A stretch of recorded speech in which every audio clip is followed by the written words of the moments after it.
In this video, I'll show you how to create a new workbook and introduce you to its interface. In the previous lesson, I showed you how to open Excel and get this start screen. This time, I'll click on the blank workbook option to open the main interface of Excel. At first, the interface may look complicated, but don't worry, I'll guide you along every step and we'll learn Excel together.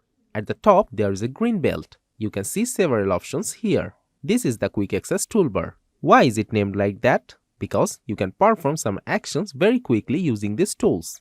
The autosave option allows you to save your document in OneDrive. Click on the autosave option and a small window appears. This is called a dialog box. Select your OneDrive account and your workbook will be saved on the cloud. Next is the Save button. You can also use the Ctrl+S shortcut to save your workbook on the computer.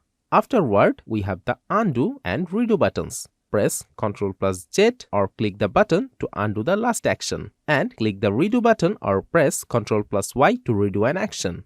The Quick Access Toolbar is customizable also. If you click this drop-down arrow, then you can see an available list of actions. You can check or uncheck any other options if you want, and they will be present or absent in the Quick Access Toolbar. Let's say I'm checking the email option, and it's added to this toolbar. Similarly, if I uncheck any option on this list, this will be removed from this Quick Access Toolbar. Here's the name of this workbook. By default, it will show Book 1. It gets changed when you save it with a different name.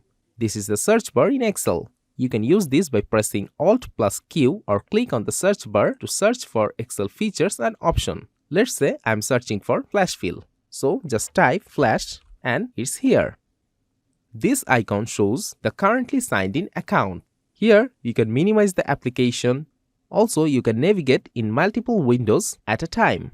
And you can close the application with this icon. At the most left, you can find an Excel icon. Click on this, and here you can find the same options like this. Make sure to explore the different features of Excel. That's it for this video.